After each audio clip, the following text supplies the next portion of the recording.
Welcome to LOA Today. Walt and Louise Thiessen here on this Sunday, February the 3rd, 2019. It is 8 p.m. in New York, 5 p.m. in Los Angeles. It's 1 a.m. in London, and Sydney, Australia is at 12 noon. But wherever you are in the world, thank you for tuning in for yet another episode of LOA Today, your daily dose of happy. And Anne-Marie McEwen has decided she wanted to go watch the Super Bowl. For those of you who don't live in the U.S., that's the national championship of the American style of football, not to be confused with the global style of football, which we call soccer, but which the rest of the world calls football. But American football is having their national championship tonight, and a lot of people are watching. Anne-Marie wanted to be one of them. So my lovely wife decided she'd be willing to step into the breach, so to speak, and talk about a general topic that she's an expert in, because for those who haven't heard Louise before, it's been a while since she's been on the program. She is an expert on relationships. She was a psychotherapist for over 10 years, has her master's degree in marriage and family therapy, and she's also an LOA devotee, so she's quite knowledgeable on the subject. And I am pleased to say, Louise, hello, and thank you for joining me on the podcast tonight. This is great. Well, thank you very much for asking me to join you, and hello to our listening audience. It's actually appropriate because you and I started all this 6.5 years ago. Did you know that was 6.5 years ago we did this on our anniversary back in September 2012? I didn't realize how many years, but I do remember you're telling me it was on our anniversary. And I remember also that, and you've reminded me many times since then, we've had technical difficulties whenever you've been on before, and we had it that night too. We thought we were doing the first 20 minutes of the podcast, and then we realized it wasn't working properly. So we've had... well, let's hope tonight with our law of attraction is much better. Absolutely, absolutely. Well, fortunately, after 6.5 years, I've got the technology pretty much down pat, so we're in good stead tonight. Well, that's good. So we also have another...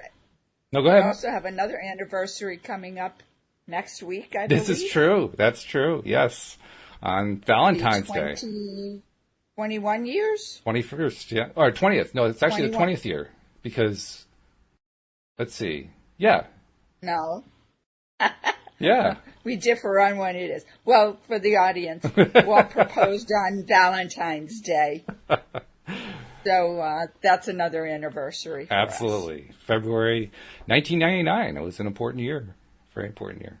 So we are going to, of course, talk about relationships tonight. But if you are listening to the live stream and have questions that you want us to discuss, please feel free to add them into the comments section. And until we start seeing stuff showing up there, we're just going to continue to talk about law of attraction from our experience, both within our relationship and within the experience that Louise has as a therapist. And so I'm going to start the whole thing off by saying, well, first of all, we have our own experience with LOA dating back to when we first met, including when we met. And we've told that story before. We detailed it before for the audience. And I've actually told pieces of it many times since then. But one of the things I wanted to ask you to comment on tonight, because I've commented recently about this, is how most people go into a marriage and they feel like, whether they're law of attraction devotees or not, they feel like that you have to do a lot of compromising. And we found we haven't had to do a whole lot of compromising. And I've given my opinions about why I think that is. I've actually kind of astonished some of my co-hosts by saying that. But we generally pretty much get along. We don't argue too much. And so I just wanted to give you a chance to say your thoughts about that. Why do you think that is? And why, if you can tie it in, why is that important from the point of view of being a law of attraction practitioner? Oh, you've given me a tough one right off the bat. Well, first of all, whether you're an LOA devotee or not, the basis, in my belief, of a really good, healthy relationship is knowing yourself. To know and love yourself. Is it Hamlet, to thine own self be true? Mm-hmm. I stumbled for decades in codependent relationships that didn't work because I was trying to mold myself to what I thought the gentleman in question wanted me to be. Once I got through my own therapy and came to understand who I am, like myself and accept the parts that maybe I didn't like as much or make changes to those parts of myself, I was fine in saying, this is who I am, like me or not. And when I met you, there weren't the power struggles. If we had a difference of opinion, that's your opinion. You didn't try and convince me I was wrong and you were right. And vice versa. And vice versa. If I disagreed, you're entitled to your opinion and I'm entitled to mine, and I may not necessarily change my opinion.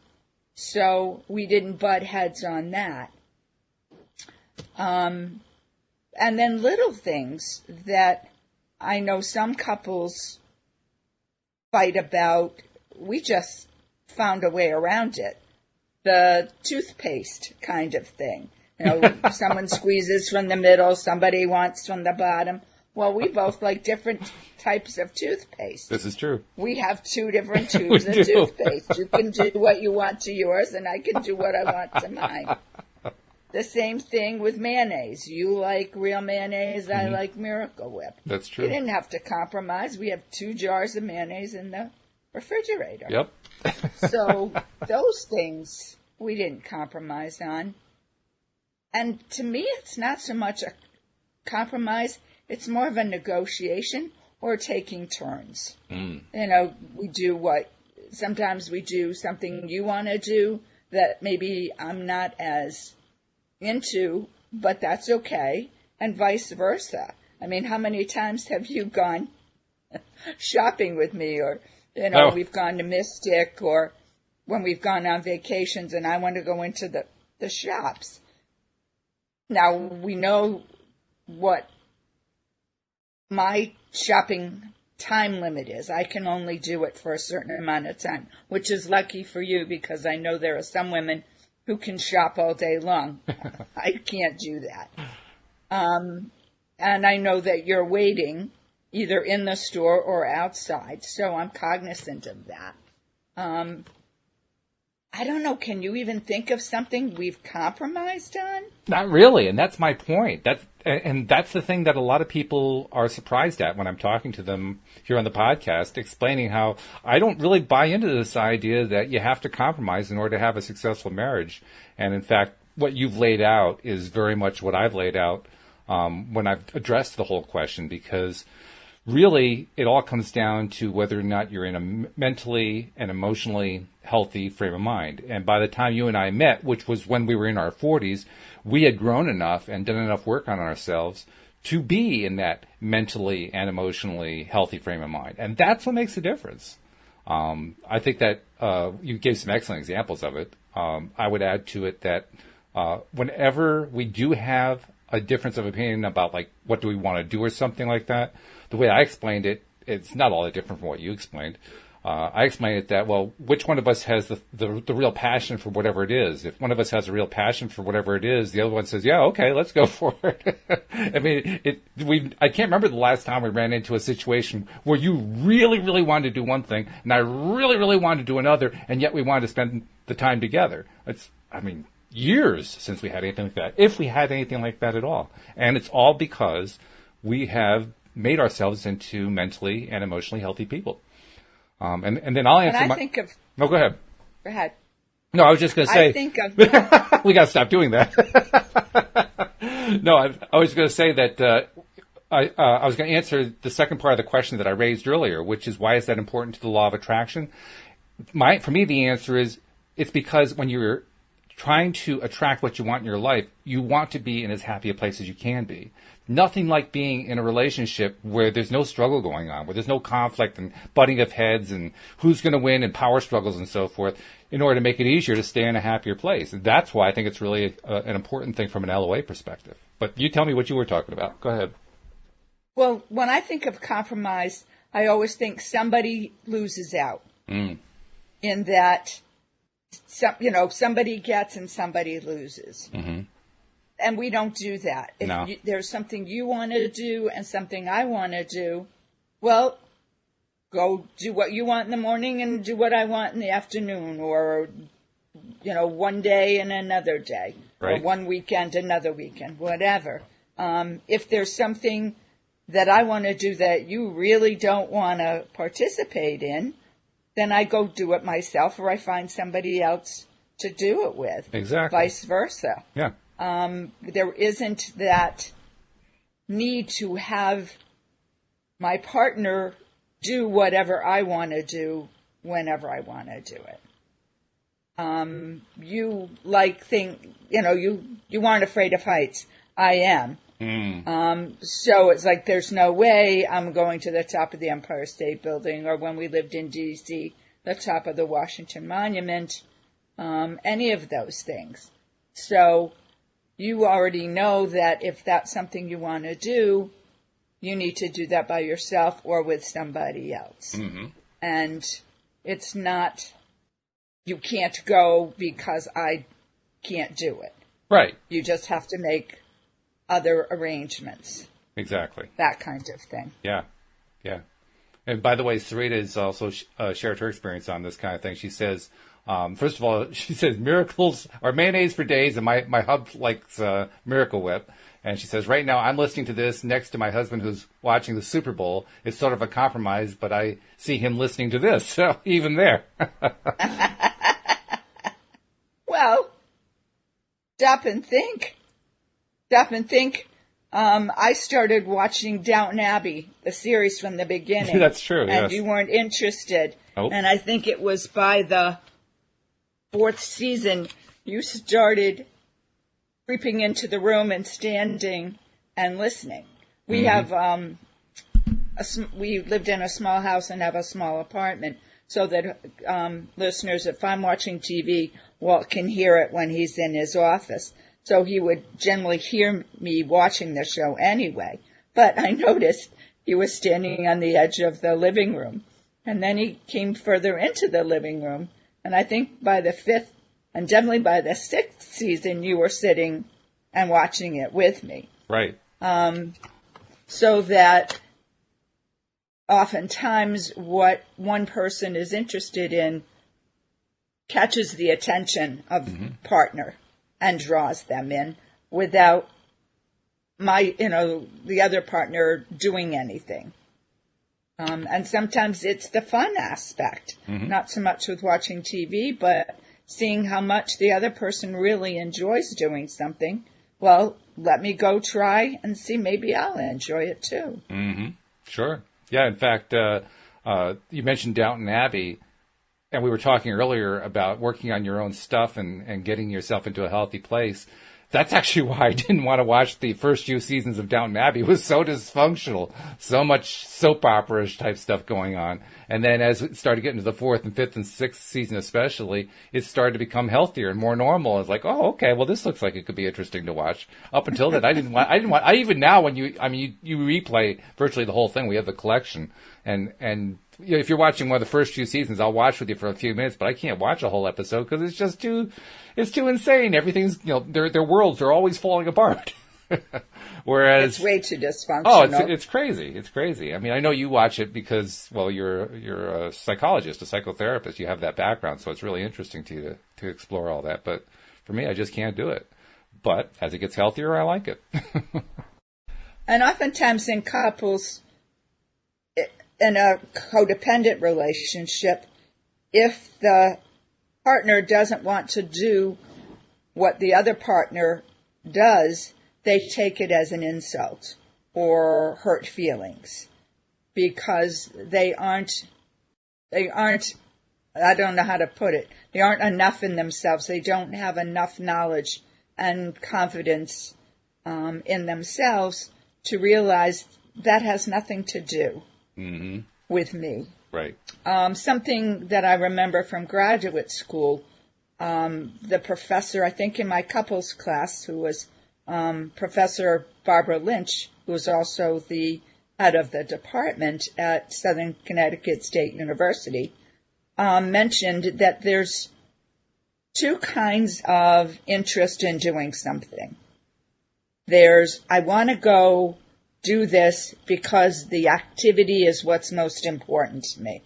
If you come along, that's great, but otherwise, this is something I really want to do. Mm-hmm. The second one is, I want to do something with you, be it my spouse, my partner, my friend, my family member, but the being together is more of what's important. So what we do isn't really all that important. A good point. It's a really good point. And and being aware of what is going on am I asking my partner to do something because I want to do it or because I want to spend time with them? And sometimes letting them know, I invited you to come do this because I want to be with you. I want to do something with you. Doesn't matter if it's this or we could find something else. Right. Exactly. Well, and we do that fairly often. I do the podcast myself. You did it with me at the very beginning, and you did a number of episodes with me. But it became pretty clear it wasn't really what you loved to do, whereas I was in love with doing it. I was just having so much fun. So it just became my activity to do. And similarly, maybe a weekend will come along, you'll say, I'm going to drive to Rhode Island to spend some time with my girlfriends from junior high school. And it's like, oh, okay, well, have a great time. It's not like I have to be there or you have to be there when I'm doing the podcast. It's not that kind of relationship because we are healthy. We made ourselves into balanced people. That we did. Which is a good thing. So, okay, let's tie something in a little bit more with law of attraction and deliberate creation. One of the things that I see a lot on Facebook, and we've commented on this before, but again, I want to get your perspective as a person with a psychology background and a therapy background. We see lots and lots of people posting usually one of two kinds of things. Either A, I want to get my ex back. How can I attract my ex back? Or B, I've attracted my ex back, but we're having problems again. How do I deal with this using the law of attraction? And I think to both you and me, it's pretty straightforward what the answer is. But tell us in your own words, what do you think of those two questions? How do you answer them if you're sitting across the table from the person who's asking them? Well, the first thing I'd ask is, why is that person your ex? Why aren't you with him anymore? Yeah. Start there. There's a reason that they're your ex. If it's behavior or characteristics in that other person that broke you up, are those still there? Have they changed? And if you believe they have you seen evidence of it? I'm a big believer in trust is consistent behavior over time. So I'm only going to trust somebody when I've seen behavior or attitudes change. Somebody just telling me, well, I'm better. I'm not doing that anymore. Well, you got to show me. So I would start there. If they broke up with you, do you know why they broke up with you? And very often the answer that they'll give is no. Very often they'll say, we don't know why. I don't know why he left me. He's ignoring me. He won't answer my texts, all that kind of stuff. Just he left me in the lurch. Okay. Well, you've just given me some important information in that the ex is not calling back, not responding, is not showing any interest in renewing the relationship. That can be a hard pill to swallow, but that's important information. Why batter your head against a stone wall? If that person is not showing any interest, my advice would be look somewhere else. If you can't find out from them or people you trust who maybe were witness to the relationship, if you can't find out what part you might have played, then you've got to take some hard look at yourself to see if there might be something that you're overlooking in your own behavior or attitudes. Yep. By the way, Sarita had the comment. She said, I read a book once called, they call it breaking up because it's broken. And some things can't be fixed. Or, the other person doesn't want to fix it. It's going to take two. True. Women, especially, because we're taught from a young age to be codependent, will try and hold on to something that they really need to let go of. Part of it is I don't want to have to look at myself, or I don't know how to look at myself. Yeah, we see a lot of... A good place... Oh, go ahead. A good place to get feedback is from trusted family or friends. And if you don't have people who can do that for you, then find a good therapist to just discuss with them how you behaved in the relationship. Get some feedback from them because they can be objective. Your friends may know, but they don't want to alienate you. But a therapist doesn't care about that. They're there to give you honest feedback. And then you can take a look against what the parameters of a healthy relationship. Healthy relationships exist on a scale, just like anything else. So that, they're mildly healthy to extremely healthy. There are extremely dysfunctional to mildly dysfunctional relationships. But taking a look and getting some feedback, doing some reading. There's a whole slew of books, and I'm not going to be able to remember the names of the authors because it's been so long since I've been in the field. It's been almost 20 years. But if you go to any bookstore and self-help books, anything that talks about relationships, healthy relationships, codependency, you're going to find, if not a checklist, there are going to be chapters on aspects of a relationship, of a healthy relationship that you can compare yourself to and see where you fit.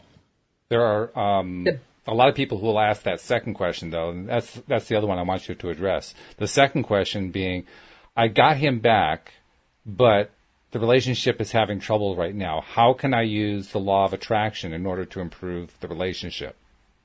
How do you answer that one? I can only answer it theoretically because I haven't had to use it or had the opportunity.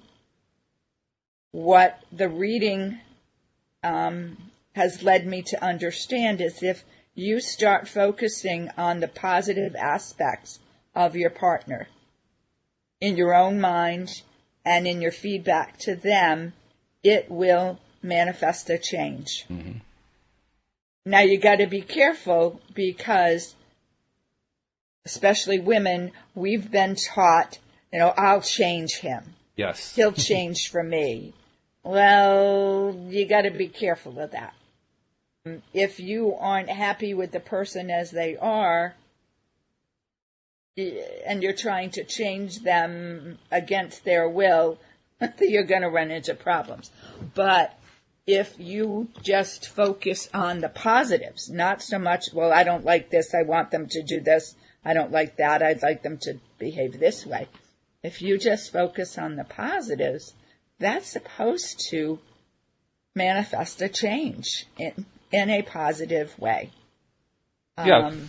The way I like to explain it is that the other person has to be similarly receptive to whatever that is, by which I mean they have to be in a positive mind space where they're willing to and able to accept the vibration of that, the feeling of that request. If they're in a place where for them, what makes them happy, what's making them feel joyful is not to be in the relationship, you can try to do that till the cows come home and it's not going to do you any good. They've got to be receptive to it because, like you say, they have their own free will. They're free agents in that sense. But if there's at least a potential for receptiveness, then that can be a very effective approach. You're absolutely right. The first level I would look at is if you're both in the relationship and it's not working, are you talking to each other about the fact that it's not working? what are you seeing as the stumbling blocks? Right. What do you want to do about it? I have, and I can't remember where I read it or heard it, but you can be in a relationship with a very negative person. But if your focus is on seeing the positive in them, sometimes you don't even have to voice it, but focusing on the positive, you're sending out that vibration into the atmosphere. Thoughts have energy. You're also carrying yourself differently. You're not going to have the frustration and the stress that shows on your face or comes across in your tone of voice, even in the way you breathe. So if you can begin to focus on the things you like about that person, and it may be very small. I like the way she carries herself. I like the sound of her voice, whatever it might be. You can start really small and then work your way up from that. Mm-hmm. That will change the atmosphere within your living situation or dating situation, whatever it might be. Now, with the law of attraction, we are always putting out some kind of vibration depending on what we're feeling and what we're thinking about and what we're focusing on and so forth. So I want you to also address a side that's a little bit difficult to consider sometimes, particularly if we're in the middle of it. But what does that preamble clue to you, or does it give you any clue at all as to what's going on when you have a troubled relationship, especially perhaps in the case of you got back together with an ex and things are kind of rough and so forth, and they continue to be rough before you've even tried to think well of the other person, so to speak. What does the experience of that relationship say about you? Does it say anything at all, or is it just the other person? Well, it's always two people. A relationship is always two people. Mm-hmm. One person in the relationship may be acting out, may be very negative, may be unfaithful, whatever. Well, why are you in a relationship with that person? Mm. Why do you want to be with that person?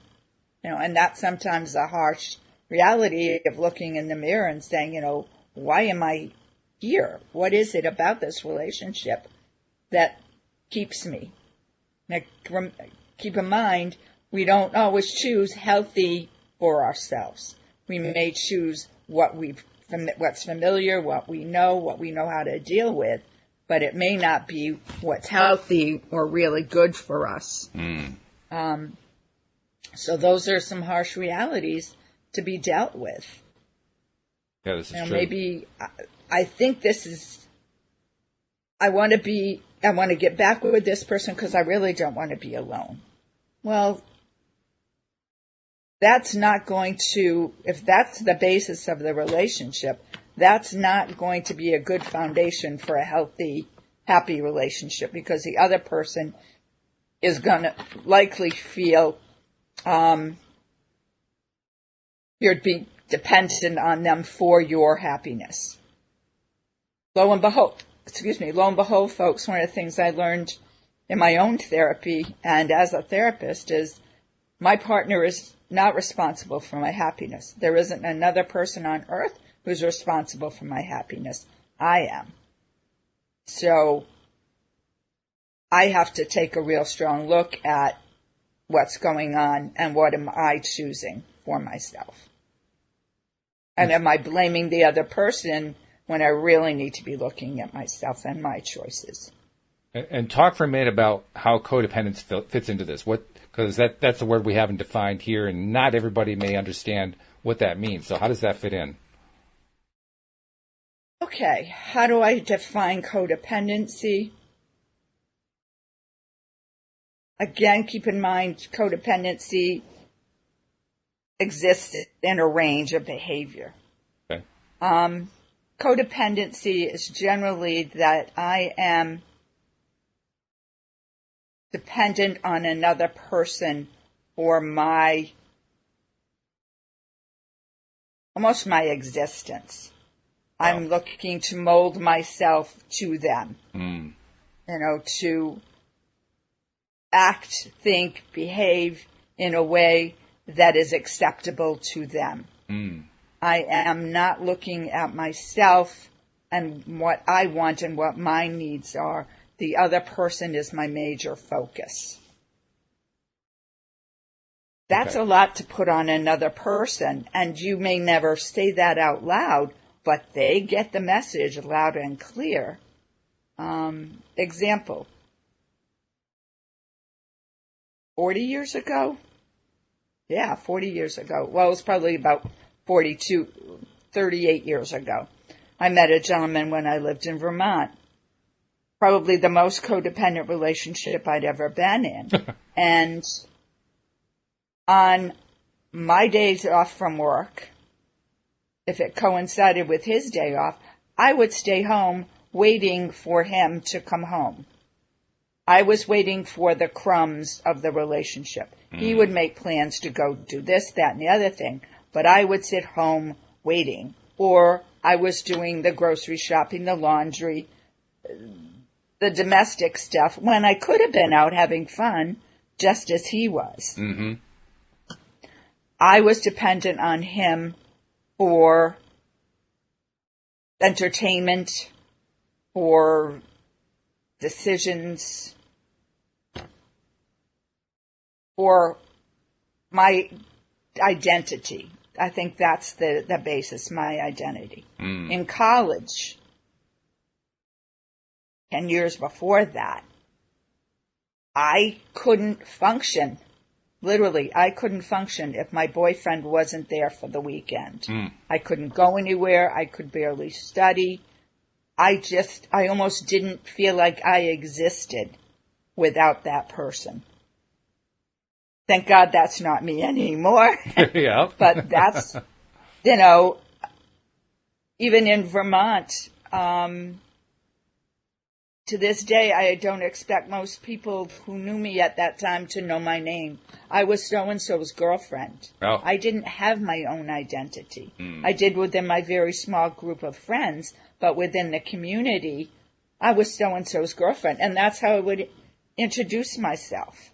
Because he had lived there longer, he knew who these people were, or they knew him. As opposed to establishing my own identity separate from him. Now, there's the counterpart, which is called counterdependent, which is there are people out there who are looking to find somebody to be dependent, somebody who they can control, who they can manipulate, who by their behavior make the counterdependent feel strong and in control. And those are primarily people who are very controlling. You've heard of relationships, we've seen them portrayed on TV. Where are you going? Who are you talking to? They want to know everything about what you're doing. They make all the decisions. Now that's the extreme. Right. But that's the other side of codependency is the counterdependency. So one kind of fits the other in a sort of dysfunctional way. They can. They don't have to exist in the same relationship. My relationships never lasted more than 6 months because the poor guy couldn't handle all that pressure or, me not having my own opinions or going out and having my own life. It was probably very suffocating. Well, plus also in that kind of situation, you mentioned the pressure you're putting on him, and certainly there is pressure on him, but aren't you also putting pressure on yourself? Saying, I can't be happy unless I can get him to do what I need him to do. That's a lot of pressure. Well, for the counterdependent, yes. For the codependent, it's always trying to figure out what does he or she want me to be. Yeah. And you're not going to be right most of the time, because they want, ideally in a healthy relationship, they want you to be your own independent woman. When I was a therapist, several of the wives that came in through my women's program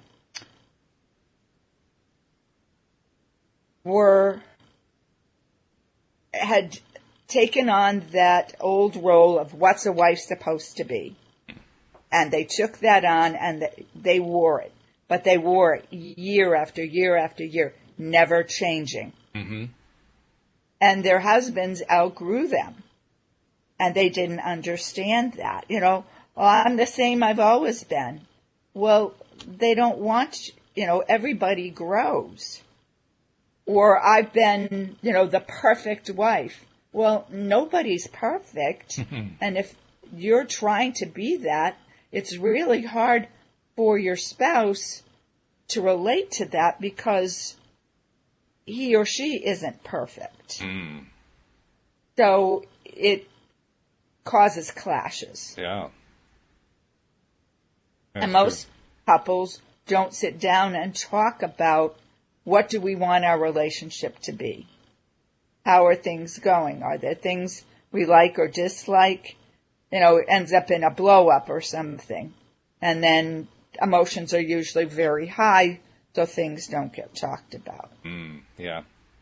Yeah, that's the other thing. I think that's where a lot of the belief that you have to compromise comes from. The fact that blow-ups happen more easily when the two people involved aren't in an emotionally and mentally healthy state. And so there's more opportunity for them to, bend things out of proportion, really. And you get two people doing that, and it becomes dynamite, really. Well, you and I dealt with that early on in our relationship, in that, in one instance, I was so used to being on my own and not having to consider anybody else. If you remember the first time you met my family, we went to right. Rhode Island. We visited a friend first, right. But I had taken a change of clothes with me, so if it got late and we didn't have time to go to my dad's to change, I could change somewhere else. But it never dawned on me to say to you, you might want to do that, or this is what I'm planning. Do whatever you think, would work for you. So that I did change. We didn't have time to go to my dad's for you to Which change. I was planning on. I didn't expect that, yeah. Right. So you were left, sort of not hanging out there, but you didn't get to change and dress the way you had wanted to in meeting my family for the first time. Right. So I met your family dressed in shorts and a T-shirt instead of, a nice dress going out to a restaurant, which is where we were. And all because we didn't coordinate. It never dawned on me that I needed to clue you in. And it was me too, because I could just as easily have tried to, talk about, okay, how are we going to coordinate this? But I was in the exact same spot. I had also been used to doing things my own way. Never occurred to me I had to coordinate that with you. So we both had to learn that. Yeah. And the trip you took to, was it Atlanta? Yeah. Oh, yeah. The fiasco? Yes. For the listening audience, I grew up in a family when my dad would travel, he would leave my mom a detailed itinerary of this flight numbers, when they were leaving, when they were arriving, what hotel. Very detailed. Well, we were still newlyweds, and I think I was thinking you would do that, but I never voiced it to you. So I didn't have contact numbers. And this is back before cell phones. Right. So we didn't even have that. So it came a point when I couldn't get a hold of you and I was starting to freak out. Not an emergency, but I didn't know if you'd arrive safely. Hadn't heard from you. I had no way to contact you. And I ended up in a heap of tears because things didn't go well on your end and I didn't know it. There was no communication. So that when you got home or even on the phone, we realized, okay, this is what I need from you to be comfortable when you travel. Right. Yeah. And So, that makes it a lot easier. Once we know what to expect, what the other person's looking for, then it becomes very easy to meet it. It never occurred to me that you need to have that kind of contact, although perhaps I could have figured that one out. But like you said, I was flying for the company that I was working for down to their other office in Atlanta to basically install an entire network in the building where they were operating so that they could have a new computer network, and arrived to find out that the pre-work that was supposed to be done hadn't been done, and the whole thing had to be up and running the next morning. So I was frantically trying to resolve all that, completely blanked out of my mind. Geez, I wonder if Louise needs to hear from me. Never even occurred to me. Yeah. And that was the first trip you had taken. Very first. On your own. Yep. So, just not thinking. Right. Or even when making plans, a friend says, hey, can you guys come up and go out to dinner?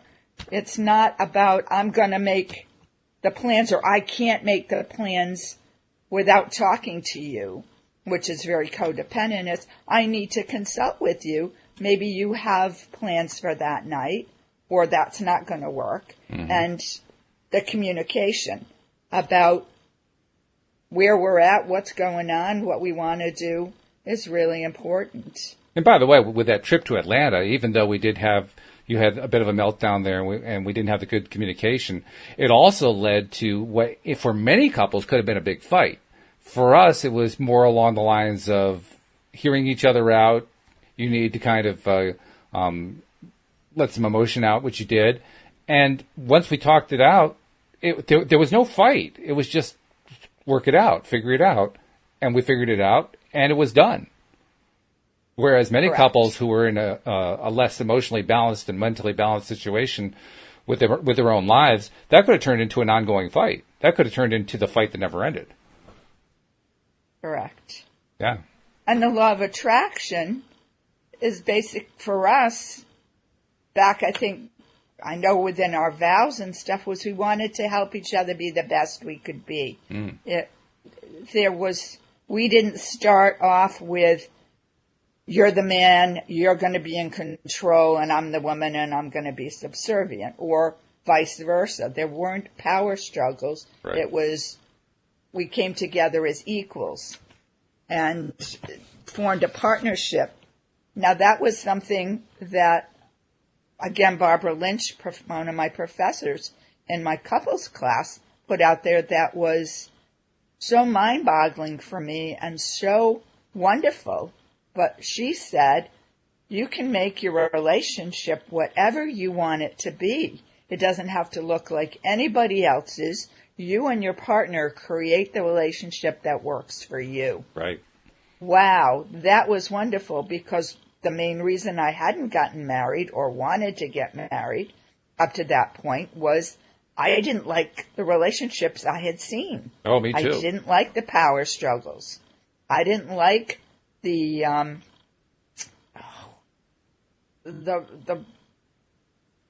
games that were being played. The game playing, yeah.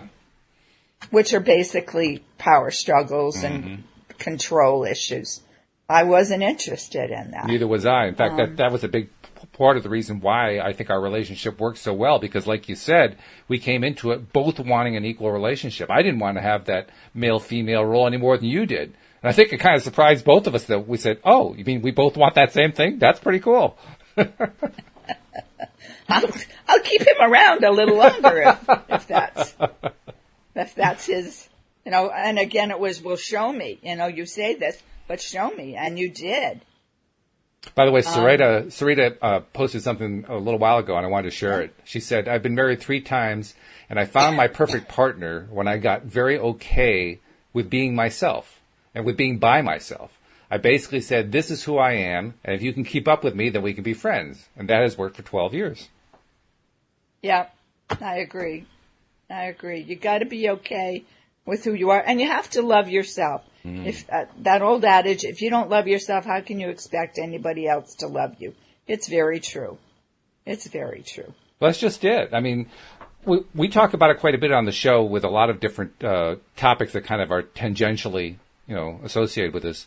But almost everything that is involved with us wanting to attract a person, a career, money, good health, some special relationship, something with family, almost anything that we want to attract into our lives, we have to be in a place of loving ourselves first so that we can feel good enough to attract it.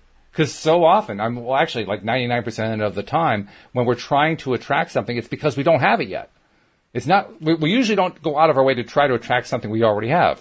It's like, no, I've already got that. Correct. So we're looking for something that we don't have. Nice. So actually, we're initially starting from a position of lack, which is why so often we talk about, well, now you got to get yourself into that good feeling place where you feel like you already have it. And where you're basically hardening it into reality with your belief system. You can't do that if you don't love yourself. If you're not feeling good about yourself, you're not going to get there. That's the thing. Well, and you're not going to feel you deserve it. Yeah. Because if you don't love yourself, then you don't feel you deserve. Exactly. And you'll sabotage. Now, one of the things, and you'll remember the night I showed you the list, yes. One of the things we did in my couples class was Barbara had us write out what she called our shopping list. What things are you looking for in a mate? And there were haves, wants, and needs. No, it was a haves. No. Needs, wants, and wishes. I think that's how she put it.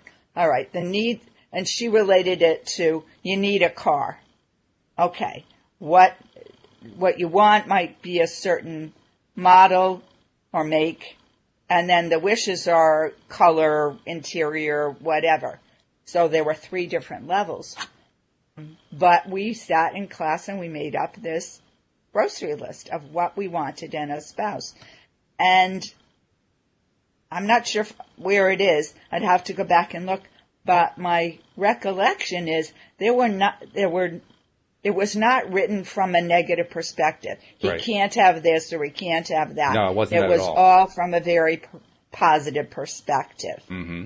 And to the listeners, Walt and I were in a discussion one night, and I can't remember what the topic was, but it was obviously about characteristics we were looking for in a mate. And I said, well, hold on, let me get mine. And I came out, because I had that list, which threw you into a fit of laughter, because here I had exactly what I was looking for.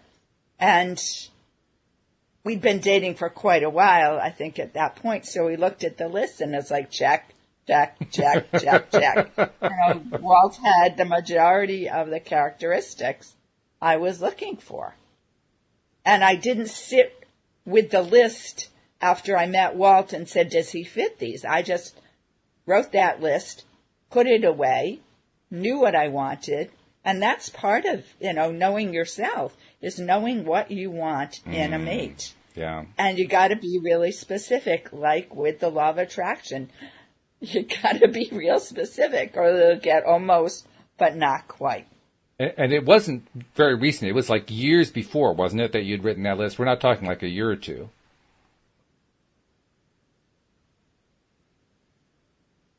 It had been almost 10 years. Yeah, that's what I thought. It'd been quite some time. I wrote the list, yeah. Right. Yeah.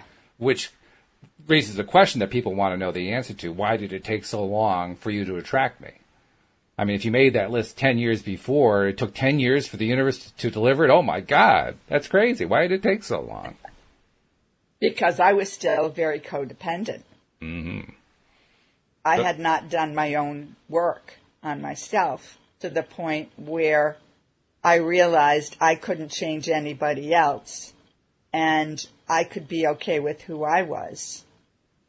And I could put out to the universe, hey, I think I'll get a husband. Yes. Which some of you, especially who have read the book, Your Daily Dose of Happy, or who watch the show on a regular basis, have heard the story about how Walt and I met. But in November of 97, wasn't 1997, mm-hmm. My cat died, my cat of 16 years. And that January, friends were saying, were you going to get another cat? And I just said, no, I think I'll get a husband. I was in the mindset to find somebody. And you'd done the work. And I had done the work on myself. I knew what I wanted. And I was actively looking for someone. That old adage of you'll find them when you're not looking, nah, put it away. You find them when you find them. I was putting out vibes that I wanted to meet somebody. And I was telling my friends he's got to be psychologically healthy. And lo and behold, I said it to the right person. She said, I know somebody. Phone calls. The rest is history. Mm-hmm. Well, you mentioned the idea of putting it away. I actually did put it away. And therein lies a very important tale, because by the time you were putting out there, okay, I'm ready to meet somebody, and you're talking to people, who do you know, who fits this profile, yada, yada, you were in a very positive mindset. At that same point in time, I was not in a positive mindset. I was on yet another failed relationship that was really, really a painful one. And I had basically thrown in the towel a month before Deborah put you and I in touch with each other. So I really did need to let go because I was in that negative mindset. That's why you let go. You let go because you're in a negative mindset, not because you have to let go in order to attract it. You let go in order to stop putting out the negative vibration. Yeah. Yeah. And when you did that, I'm going to guess you stopped thinking about it's not going to happen anymore. You just weren't even thinking about it happening, which allowed I was beat for up. it to happen. Yeah, exactly. I was beat up at that point. I was so disabused of the idea of being in a relationship. I just kind of threw in the towel and said, okay, I give up. I'm going to be a bachelor the rest of my life. I just can't do this anymore. And you're right. At that point, I just said, I'm not going to think about this stuff. I can't do this anymore. I got to do something else with my life. And a month later, I heard from you. So there's a definite sequence going on here. First of all, 10 years before, you put out your list, but you haven't worked on yourself yet. So you work on yourself, and you're also working with others as a therapist, and you get to the point that you're a very healthy person, and the request that you'd put out 10 years ago by making that list now could actually come true. And so the universe delivers it to you. And it delivers it to you while you're in a very high vibration place where you're putting out there like, I'm going to get a husband. Do you know anybody who fits this profile? So there was that timeline. For me, the timeline was a different one, but it still intersected perfectly because I had been through relationship after relationship that I couldn't even call relationships. I mean, none of them lasted more than a week. I think the longest one was 3 weeks. And it was, with each one that came along, I became more and more convinced before I even got started with the relationship that it wasn't going to work, so I sabotaged it. I sabotaged relationship after relationship after relationship until I finally got to the point where I said, I can't do this anymore. I threw in the towel. And so my resistance was gone. Your resistance was gone. You had set yourself up to be in that good feeling place. I had also been doing some work on myself over the years, and all of a sudden, boom, the universe could deliver it. So why does it take the universe so long? Because we're stopping it. That's what took so long. That's it. That's it in a nutshell. The universe will deliver it if we get out of the way. And that was one of the things that I used to say. It's not so much with the relationships as I need to get out of my own way. Exactly. Yeah, me too. By the way, Stop resisting. Colleen put in an interesting comment. She says, I already know who my husband is. He just has to catch up with his thoughts. That's cute. Well, and that's it, too. Sometimes the universe, and I higher power, universe, ancestors, whoever it might be, has someone in mind, but they're not quite ready yet. Yeah. So the universe is moving in their life once you put it out there to get them ready. I use the analogy. We're Harry Potter fans. And in the first movie, when Hagrid goes to Diagon Alley and he taps the bricks and they start to move. Or when they go to, what's the bank called? Gringotts. And the guy runs his finger down the at the vault. The door. Yeah. And everything falls into place. Right. That oftentimes when we put a desire or a need out to the universe, things have to move and change to come into place so that that can happen. I've had that happen on a couple of jobs when I've gone for interviews. I didn't immediately get the job, but within a very short period of time, something happened, and the person who was supposed to take the job didn't, or something else happened, and they offered me a better position, whatever. But you could, afterwards, in talking to people, you could see things almost starting to fit together so that it would work for me. Yep. It would be set up for me. And sometimes we have to be a little patient for the universe to get there. And the universe is always trying to find a way to deliver it.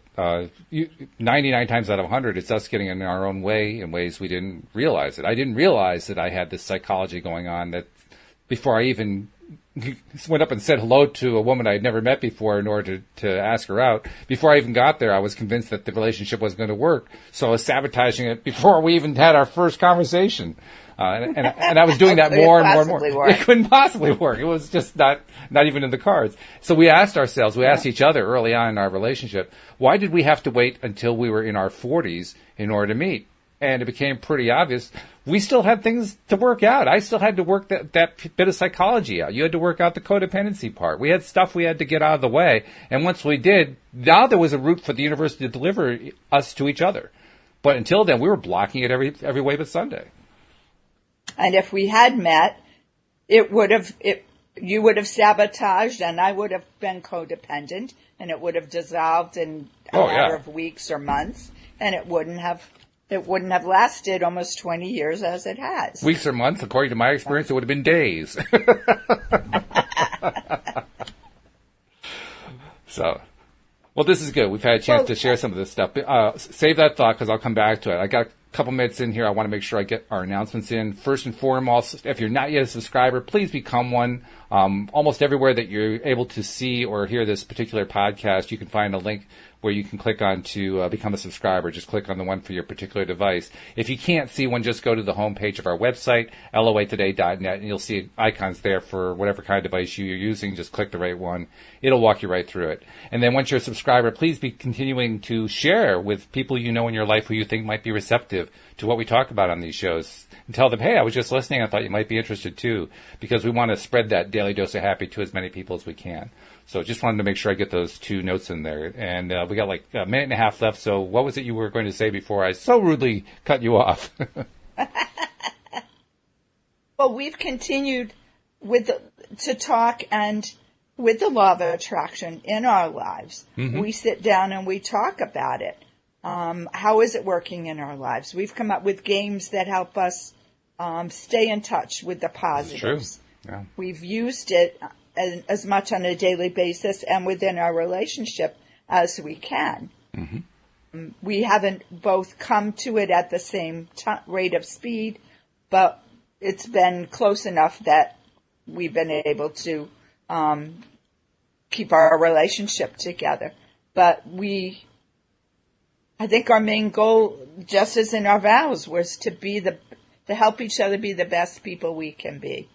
And that is what keeps us going. Oh, that's one of the best parts about our relationship, that we do exactly that. I mean, if I'm feeling down, you do things to try to pick me up. If you're feeling down, I try to do things to pick you up.